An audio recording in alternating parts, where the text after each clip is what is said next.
This is Brian Wallace from Coin Laundry Association with another legislative and advocacy update. All of a sudden it's May 1st, and boy, it's been very, very busy around here when it comes to protecting the interests of the laundromat industry through Coin Laundry Association's well-regarded advocacy program. So let's get caught up on a couple of things that have been going on. One of the big headlines from last year was the microfiber filtration requirements that were introduced in California, Illinois, Oregon, and a few other places, requiring each and every individual washer to have its own microfiber filtration system, all the way down to 100 microns. Huge issue for our industry, very difficult, very expensive. And you might recall that last year, 2023, we were able to defeat that bill in California, which was a big lift, and we were very happy to do that. You can imagine that we rehired those same lobbyists to try to protect us through the 2024 session, and I'm very, very happy to announce another win, which is to say that bill 1628, nor any similar bill, came back in this current session. We're feeling pretty confident that it's going to stay that way through the balance of the year. We don't think there's going to be a summer session, and this fall with the election generally goes pretty quiet in most of these states.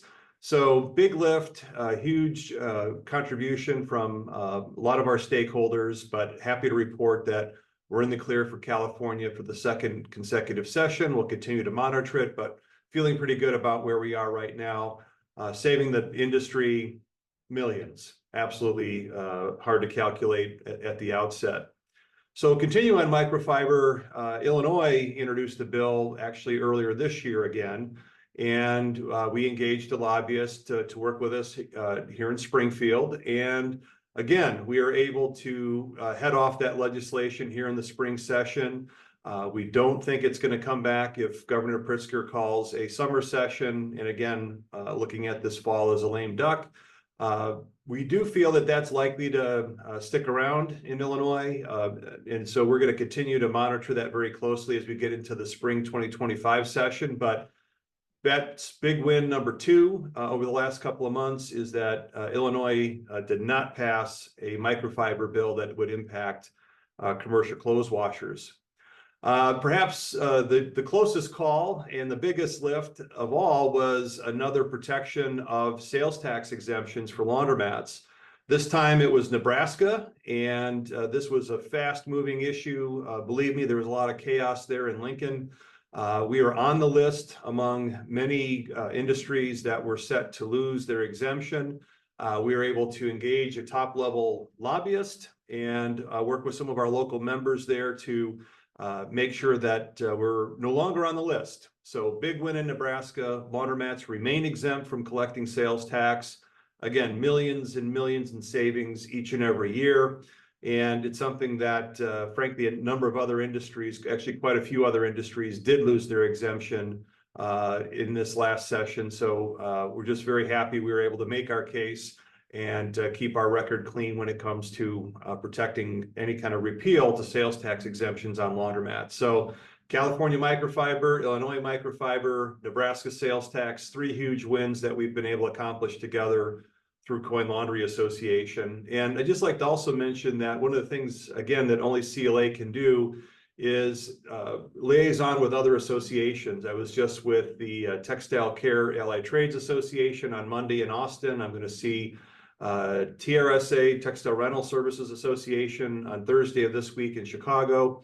Been in regular contact with DLI at the dry cleaning side, MLA, the laundry route operators, several other industry associations. And it's really been great to have CLA in a leadership role, trying to stay in contact with other stakeholder groups that may have expertise or more information, and just make sure that we can do everything possible to keep things in the right direction for our industry. So as always, just one more reason to be part of the association. If you've never been a member or let your membership lapse, now's a great time to get back on board and support these efforts that we're doing on behalf of the industry.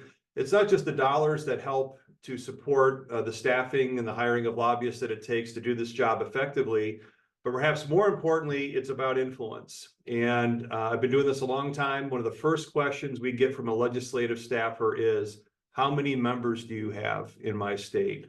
How many members do you have in my district? It makes a big difference. Maybe you shouldn't work that way, the way politics and governance goes, but that's a really important factor here for all of us. So we need to be pulling together. There is strength in numbers when it comes to this, and we want to continue being a very effective advocate and protector of our industry. So come on board.